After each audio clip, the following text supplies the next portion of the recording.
Concrete dust hung thick in the air, turning every breath into grit. The SEAL team stayed low behind shattered cover, shoulders pressed into broken stone, rifles steady but searching. Suppressed gunfire cracked through the narrow streets, sharp and controlled, but no one could find the source. They scanned everything. Rooftops, windows, alley mouths, nothing. No muzzle flash, no movement, no mistake. Then, one of the enemy fighters jerked and dropped. Not from their direction, from behind his own cover. For half a second, the world paused. Even the gunfire seemed to hesitate. Another one fell. Same way. Same impossible angle. A third body collapsed, weapon slipping from his grip as he dropped behind the very wall meant to protect him. The SEALs didn't speak at first. They didn't need to. They were trained to read patterns, to understand the battlefield before it understood them. But this didn't fit anything. This wasn't crossfire. This wasn't support. This wasn't luck. This was controlled, deliberate, precise. One operator slowly shifted his position, not to shoot, but to watch. Because now, the fight had changed. Someone out there was deciding when men lived, and when they didn't. And whoever it was, they were shooting from a place that didn't exist. If the SEALs couldn't see the sniper, who was controlling the battlefield? Long before anyone on that street started falling behind enemy cover, Staff Sergeant Ava Mitchell had already built the kind of reputation that almost never made noise. She was in her early 30s, lean, steady, and forgettable in the way some of the most dangerous people often are. Not because there was anything weak about her, quite the opposite.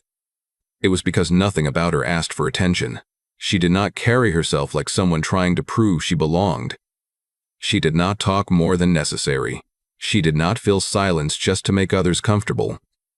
And in places where confidence was often measured by volume, that made people read her wrong.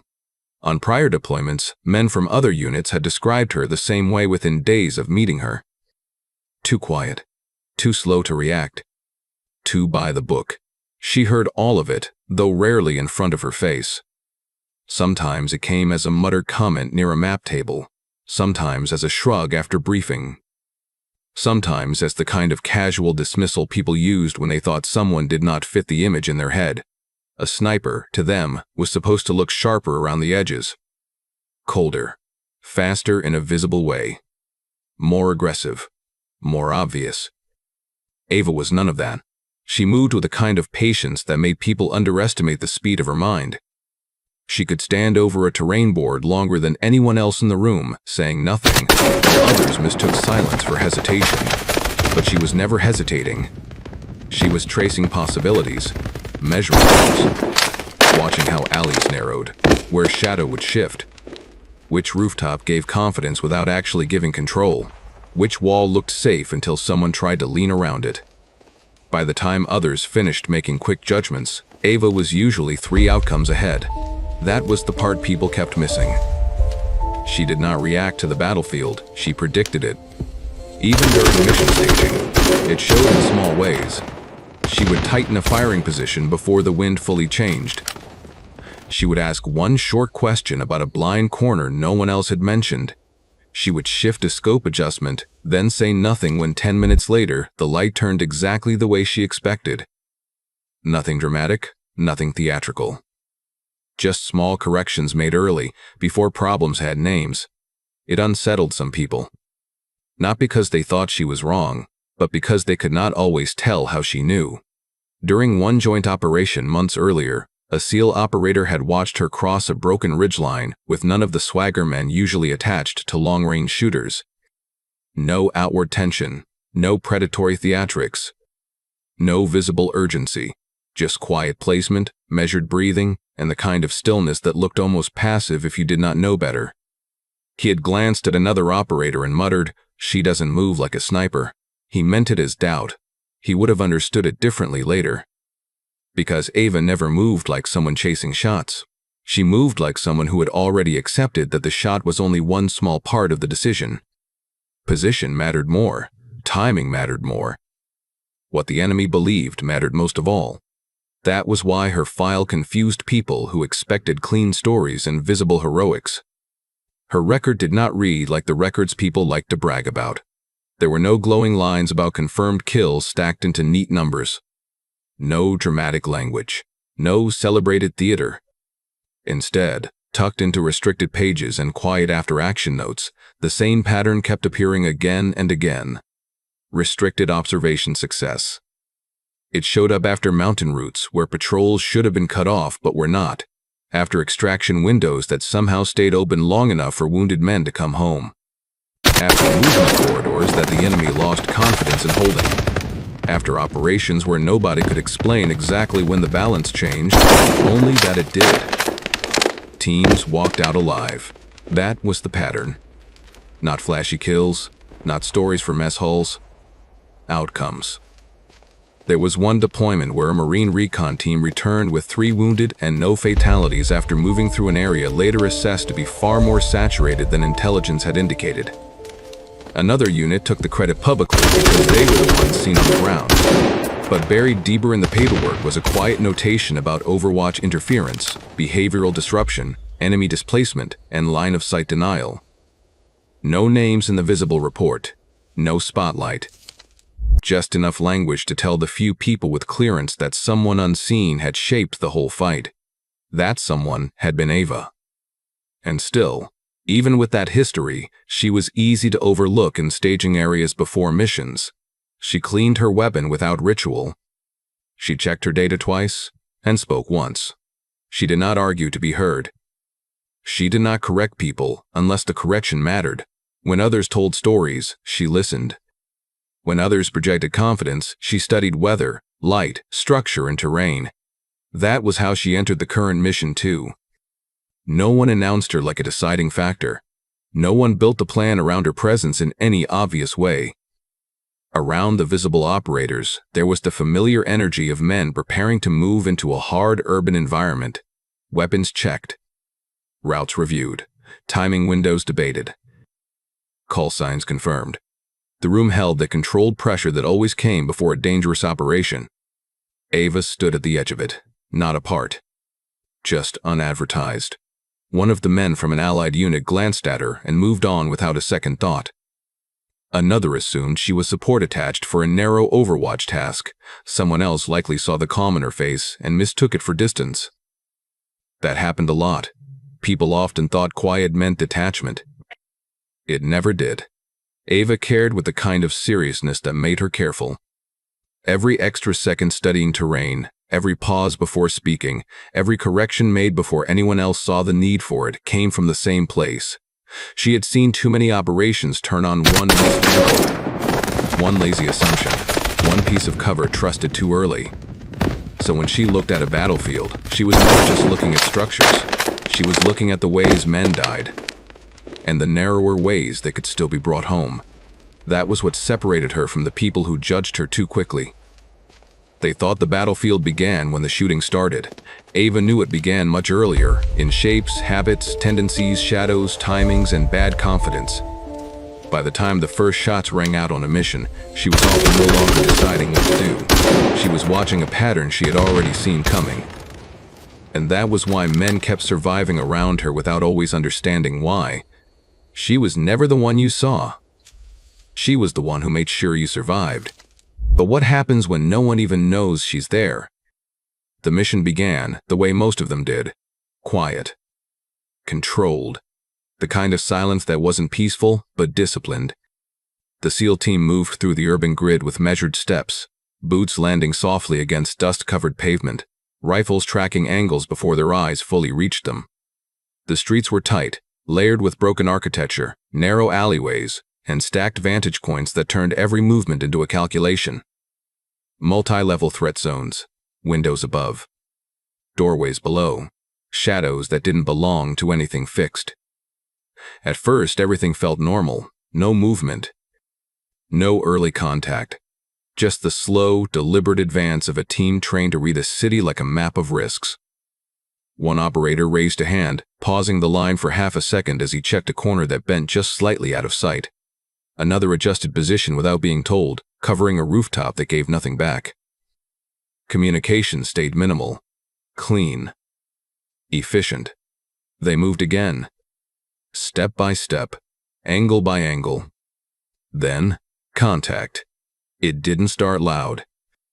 It started precise. A single suppressed crack. Then another. Not random. Not panicked. Placed. The first round struck the edge of concrete inches from the lead operator's shoulder. The second came from a different direction, cutting off the instinctive reposition before it even finished forming. Within seconds, the environment shifted. The silence didn't break. It tightened. Enemy fire began to layer in. Disciplined. Controlled. Too controlled. The team dropped behind fractured cover, bodies moving as one without needing instruction. Angles were taken, sectors assigned, return fire measured, but something felt wrong immediately. Too ready. Too accurate. Too fast. This wasn't an unexpected encounter. This was prepared. Contact front, elevated, negative, left side multiple. Watch, rear angle, radio chatter rose, but it wasn't panic. It was confusion, because the angles didn't match. Shots were coming from positions that shouldn't have line of sight yet. Movements were being countered before they fully developed. Every attempt to shift was met with immediate correction from the other side, like the enemy already knew where they would go. One operator leaned just enough to confirm a suspected firing point. A round snapped past before he could even settle. He dropped back instantly. "They're ahead of us," someone muttered, low, controlled, not louder. Ahead. That word stayed in the air longer than it should have, because it meant something none of them wanted to say out loud yet. The enemy wasn't reacting. They were anticipating. The team tightened formation behind broken concrete, using what little cover the street allowed. Dust floated through the space between them, disturbed by impacts that came just close enough to remind them how narrow the margin had become. Another operator checked the route they had taken, then checked it again. Nothing about the approach had been careless. Nothing about it had been exposed. And yet, the enemy had been waiting. "Possible leak?" someone said over comms, voice steady but lower now.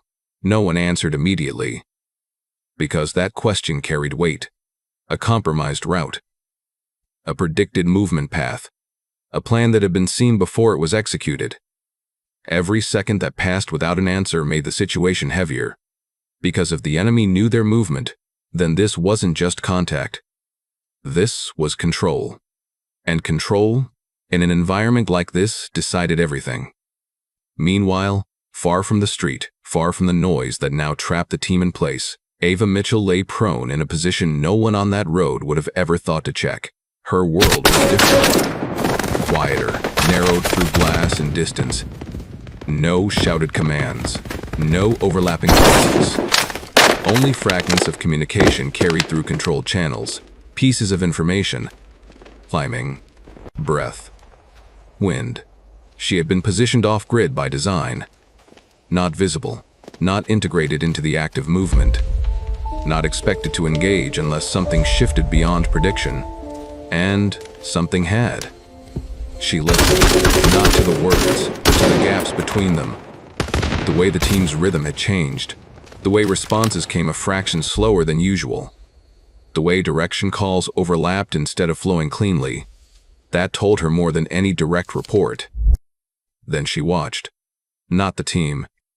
The enemy.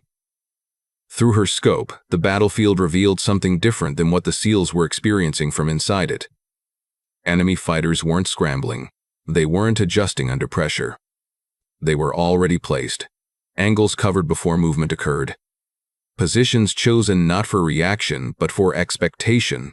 They weren't defending territory. They were waiting for arrival. Ava didn't shift immediately. She stayed still longer than most would have. Long enough to confirm the pattern.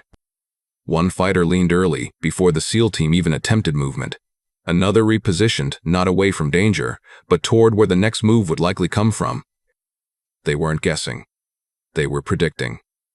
And they were doing it well. Ava's breathing remained steady. Unchanged. Because now, the situation had a shape. And once something had a shape, it could be understood. She adjusted her position. Not fast. Not reactive. Careful. Incremental. Each movement placed where it would not draw attention, where it would not shift the balance prematurely. She didn't rush to engage. Because this wasn't about taking shots. Not yet. This was about understanding the structure holding the enemy together. She tracked one fighter moving between two partial cover points. Not retreating. Positioning. She tracked another adjusting elevation slightly, just enough to maintain angle control over a narrow corridor the SEAL team hadn't even used yet. That was the moment it confirmed. This wasn't defensive behavior. This was preloaded response. A pattern built in advance. A system already in motion. Ava exhaled slowly, eyes steady behind the optic. She wasn't looking at individuals anymore. She was looking at intention, and the intention was clear. The enemy had not stumbled into this fight. They had built it. Back on the street, the SEAL team held position under tightening pressure. Every attempt to move forward met resistance. Every shift sideways was anticipated. Time stretched. Not because nothing was happening, but because everything was happening too precisely. One operator checked his sector again, slower this time. Not searching for targets, searching for mistakes. There had to be one. There always was. But none revealed themselves, because the system they were up against wasn't breaking. It was holding. Ava made one final adjustment. Just a few inches. Enough to change her angle. Enough to see what others couldn't. Enough to confirm what the battlefield had been trying to say since the first shot. This wasn't an ambush. Ambushes were chaotic at the edges. They relied on surprise. On disruption. This was something else. Structured. Timed. Prepared before arrival. She settled back into stillness. Finger resting, not pressing. Decision forming, not rushed, because now she understood. And understanding meant control was possible again. But only if she acted at the right moment. Not early, not late. Exactly when the system exposed itself. Her voice didn't go over comms. It didn't need to. Everything she needed was already in front of her. This wasn't an ambush. It was a setup already in motion. If the enemy already knew their path, who was actually being hunted? The pressure on the street didn't ease. It tightened.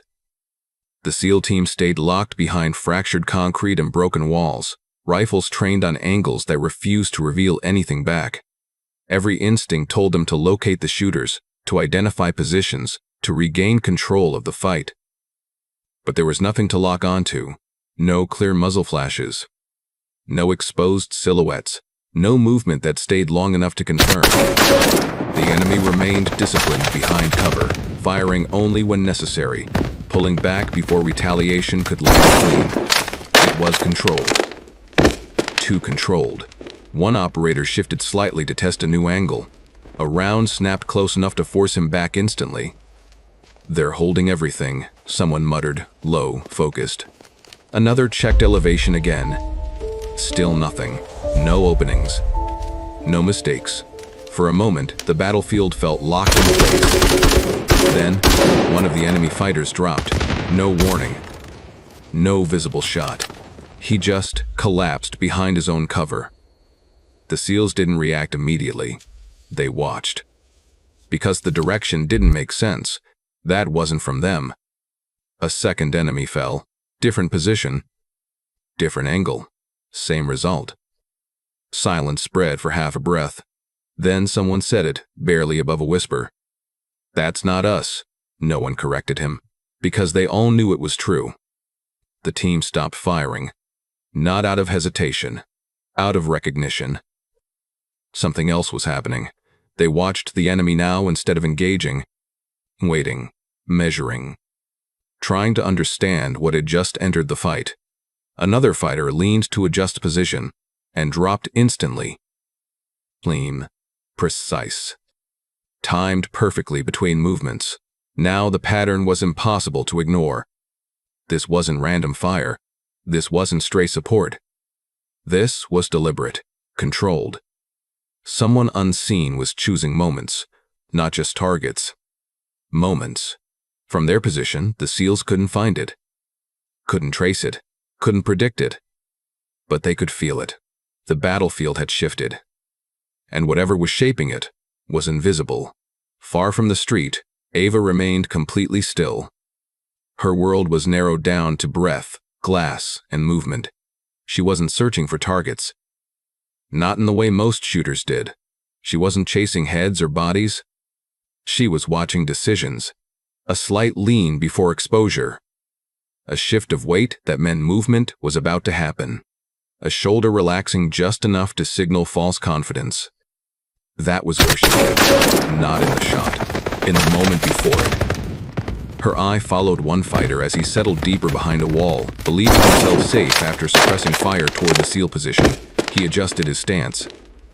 Just slightly, weight shifting forward. Preparing to lean again. That was the moment. Ava exhaled, pressed. The shot landed before he completed the movement. From his perspective, there had been no warning. From Ava's, it had already happened. She moved again. Not physically, mentally. Tracking another. This one waited longer. More cautious. But caution had rhythm too. He leaned only when he thought the pattern was broken. Ava didn't shoot immediately. She let him believe it.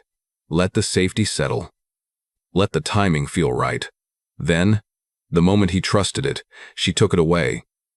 He dropped behind cover that no longer meant anything. Ava didn't rush.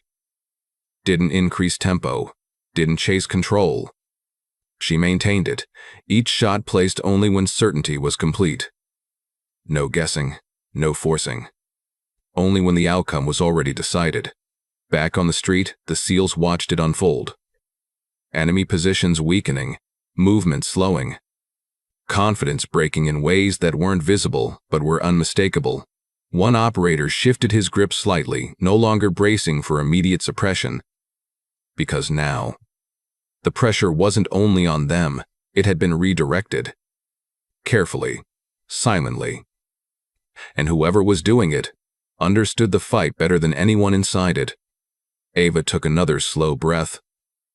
Eyes steady, finger resting again. Waiting for the next decision to reveal itself. She wasn't shooting people. She was removing certainty, collapsing timing. Breaking the one thing the enemy needed to hold their ground, control. And without control, even strong positions became fragile. What happens when the enemy realizes their cover is no longer safe? At first, the enemy did not understand what was happening. From their positions, it must have felt like bad luck. A man leaned and died. Another shifted behind what should have been safe cover and never got the chance to settle. A third tried to relocate after a pause in fire and dropped before his second foot planted. Small fractures. Nothing dramatic at first. But on a battlefield, panic rarely begins as noise. It begins as doubt. The enemy fighters who had started the engagement with calm discipline now began hesitating at the wrong moments. Their fire lost some of its rhythm. Their timing became uneven. One position stopped shooting entirely, not because it had been destroyed, but because whoever was inside it no longer trusted the wall in front of it. Another tried to compensate by firing too early, exposing just enough movement to confirm where the pressure was building. Back behind broken concrete, the SEAL team saw it happening piece by piece. The shape of the fight was changing, not randomly. Not through brute force, through pressure placed in exactly the right places. An enemy fighter broke left to find safer cover. He fell before he reached it. Another pulled backward from a compromised line, only to expose himself to an angle he clearly had not considered. He dropped too. Then another, and another. Now faster, less predictable. The battlefield that had felt locked and suffocating only minutes earlier began turning unstable for the other side. Every reposition meant risk. Every adjustment opened something else. Every attempt to restore control seemed to trigger another collapse somewhere nearby. One of the SEALs, still low behind cover, watched two hostile positions go silent within seconds of each other. He did not lift his rifle. He barely even blinked.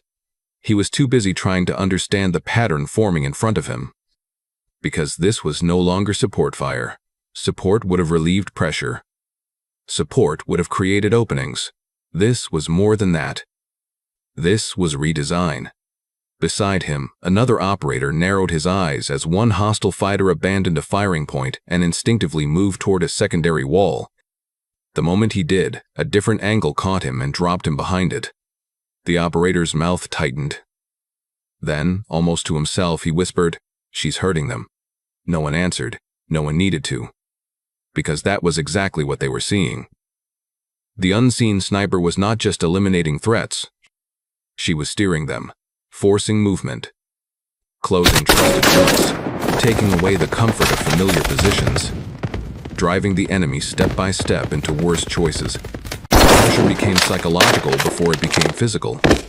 Fighters who had entered the engagement with confidence now started second-guessing the very structures protecting them. A corner that felt safe one minute turned fatal the next. A fallback line became a trap. A firing slit became an invitation to die. From far off grid, Ava stayed prone and motionless, but her mind moved across the battlefield like a second map layered over the first. She was not chasing bodies. She was shaping behavior. Her eye tracked how long each man stayed in place after the previous shot. How quickly they abandoned positions. Which routes felt instinctive to them. Which pieces of cover they trusted because they looked strong, not because they actually were. That distinction mattered. Under pressure, men rarely moved toward what was best. They moved toward what felt familiar. Ava understood that, so she did not simply punish exposure. She punished expectation. A fighter darted from a compromised doorway toward an interior breach because it offered the illusion of depth. Ava did not take him on the first stride. She let him commit. Halfway through, with momentum now deciding for him, she fired. He folded inside the threshold, blocking it for the men behind him.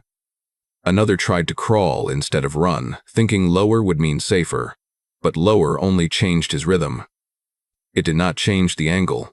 Ava waited until his hips shifted to clear broken masonry, then fired once and forced the men near him to pull back from a route they had already mentally chosen.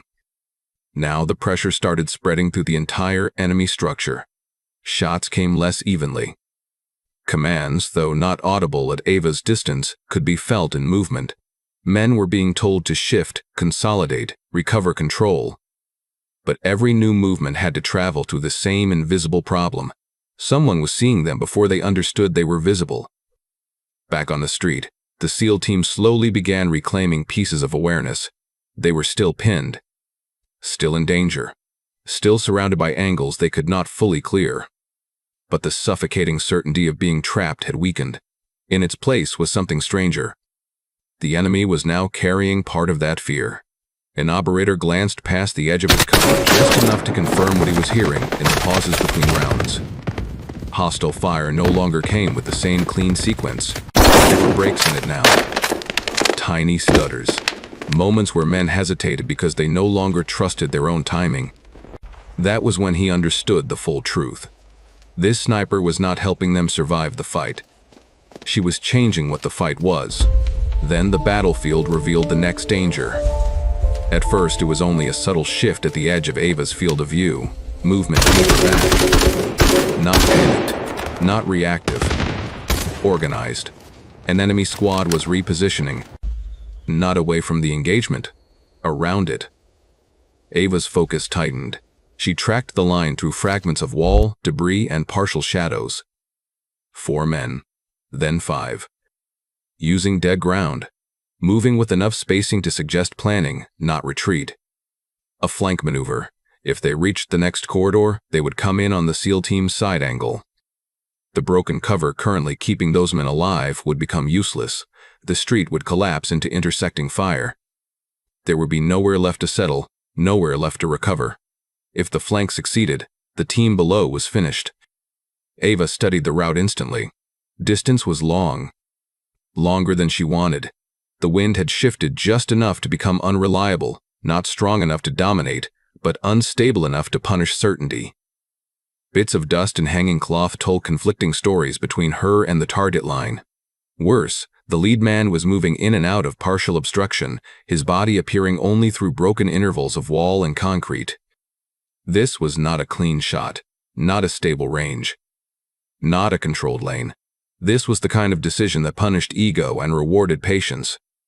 Ava did not fire. Not yet. Her breathing stayed even. The reticle moved with the lead fighter, then paused, then followed again.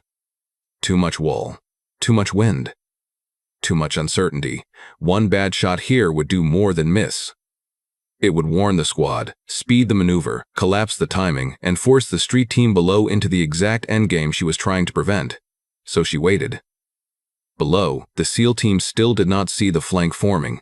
They were focused on the pressure in front of them, on the now fractured enemy lines, on the openings that seemed to be appearing. None of them could know that the battle was about to pivot on a movement occurring just outside their awareness.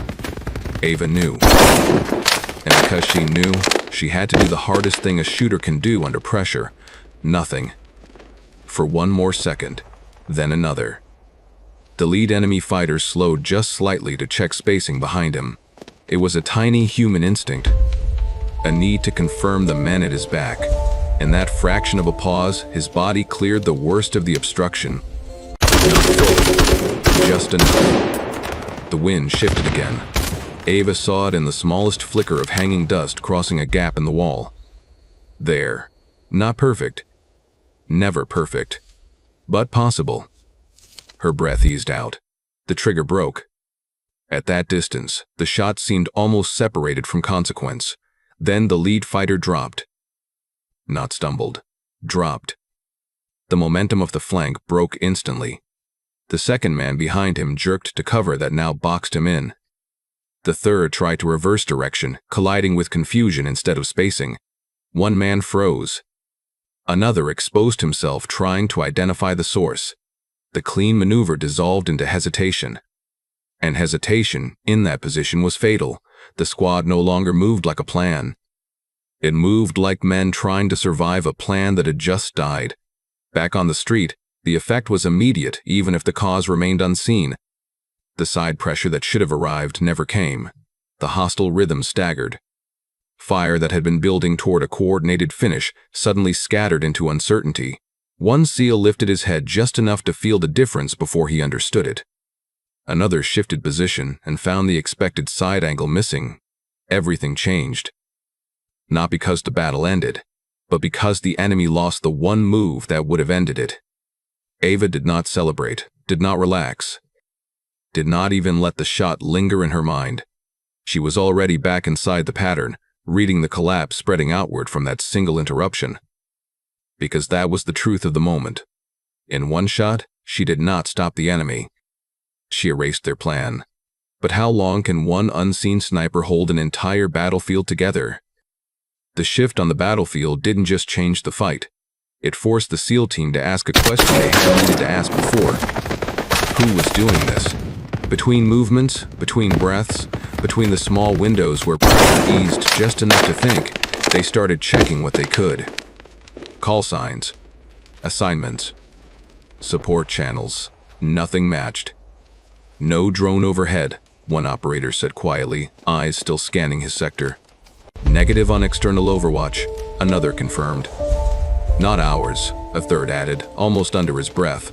The pieces didn't fit. Every shot they had witnessed, every perfectly timed collapse of enemy movement, pointed to someone highly trained, highly controlled, and fully aware of the battlefield.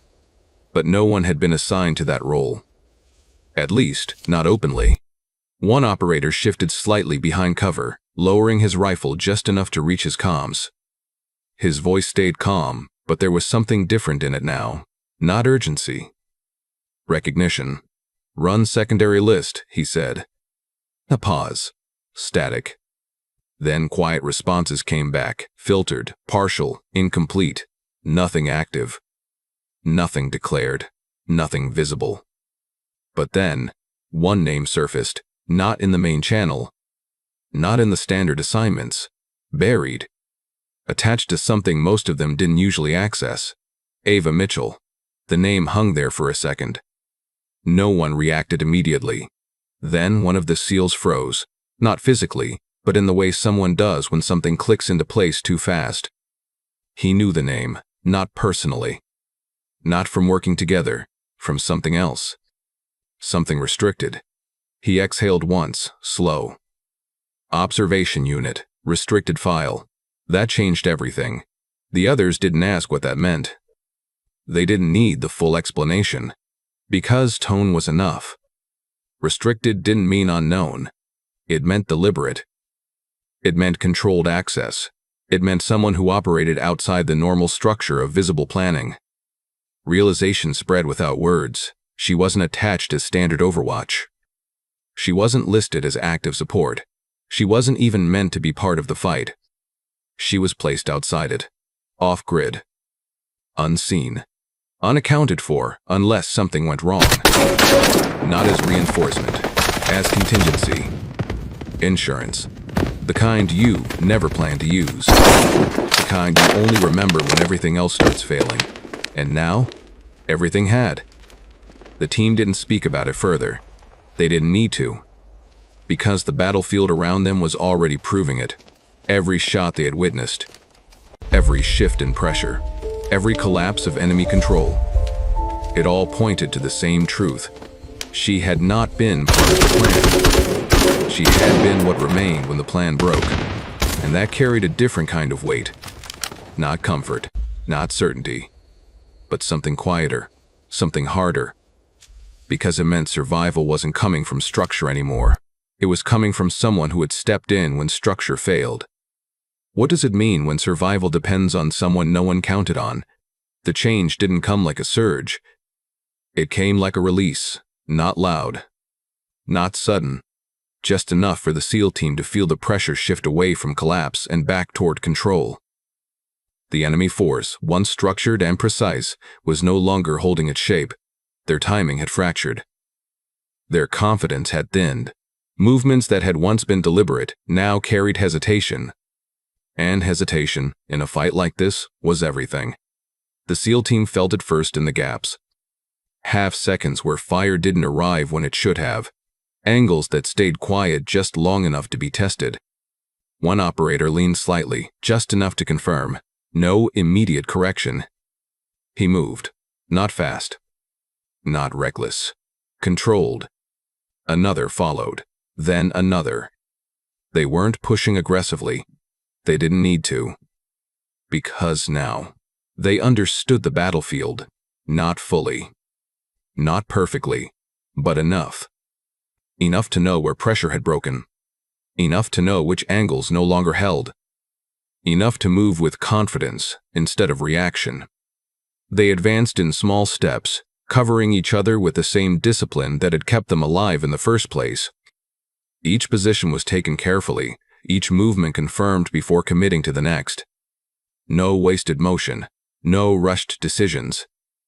Behind it all, unseen, Ava remained exactly where she needed to be, still, focused, detached from the noise of movement below. She did not increase her rate of fire, did not chase the shifting targets, did not try to accelerate the outcome. She continued exactly as she had from the beginning. Minimal shots, only when necessary. Only when certainty was absolute. One fighter tried to recover a firing line as the SEALs advanced. Ava removed him before the line could form. Another attempted to hold a corner longer than he should have. She waited until he committed to staying, then ended it in a single clean moment. No waste. No noise. No presence. Just precision. Each shot didn't just remove a threat. It preserved momentum. The SEAL team felt it without seeing it. The way pressure didn't return, the way new positions held longer, the way movement no longer triggered immediate punishment. That was how they knew. Not where she was, not how she was doing it, just that she was still there, holding the edge steady. The last stretch out of the kill zone came not as an escape, but as a controlled transition. The team moved through it with quiet focus, clearing what needed to be cleared, leaving behind what no longer mattered. No one spoke about the unseen support. No one called it out. Because it didn't need to be said. It was understood. By the time they reached extraction, the battlefield behind them had already settled into silence, not because it had been dominated loudly, but because it had been unraveled carefully. One of the SEALs paused just before stepping into the final movement out. Not long. Just enough to turn his head slightly. He didn't know where she was. Couldn't see her, but he looked anyway. Toward the higher ground. Toward the angles no one else had been able to hold. For a brief second, he held that gaze, then gave the smallest nod. No words. No signal. Just acknowledgement, because some things didn't need to be confirmed to be understood. Then he turned and moved out with the rest of the team. The mission stabilized. The fight ended. No celebration followed. No loud recognition. Just the quiet continuation of men who knew exactly how close they had come and exactly what had changed that outcome. They never saw her, but they walked out because she was there. How many lives are saved by people no one ever notices? The aftermath never made noise. There were no briefings that turned into stories. No public records that carried weight beyond routine language. No headlines. Just reports. Clean. Measured. Stripped of anything that might draw attention to what had actually happened. The SEAL team debrief stayed focused on movement, timing, and survival. Angles discussed. Decisions reviewed. Points of pressure identified and understood. But the presence that had changed everything remained in the background of the conversation, not ignored. Just handled differently, because some roles weren't meant to be explained. They were meant to exist. Somewhere deeper in the system, beyond standard summaries and visible logs, her file was updated again. Same language, same quiet recognition. Observation success. No elaboration, no breakdown of how many lives were preserved because of a decision made at the exact right second. No mention of the flank that never reached its target. No record of how close the entire mission had come to collapse before it shifted. Because her role was never tied to numbers. It was tied to outcomes. The kind that left no clean measurement behind. Only the absence of failure. Back in a separate space, away from the visible movement of units rotating out and preparing for whatever came next, Ava packed her equipment with the same quiet precision she had carried through the entire mission. No urgency, no reflection that showed on her face. Just process. The rifle broken down, checked, and secured. Optics covered. Data noted without emphasis. To anyone passing by, she would have looked exactly the same as before the mission began. Unremarkable. Still, focused. And already moving past it. Because for her, the moment had never been about recognition. It had been about timing. About seeing something before it fully existed, and acting before anyone else needed to understand it.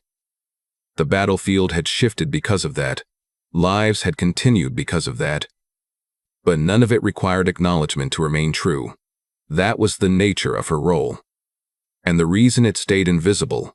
Real control isn't loud. It's the ability to decide when no one else even understands the situation. This story reminds us, the strongest people in any operation are not always the ones you see moving at the front. Sometimes, they are the ones no one notices. Watching every detail, waiting for the right moment. Deciding when it matters most, and when everything begins to fall apart. They don't rush. They don't panic. They act with precision that changes everything. That kind of strength doesn't ask for attention. It earns respect in silence. If you respect that level of control and discipline, subscribe to Military Stories. These stories keep the courage alive for generations to come.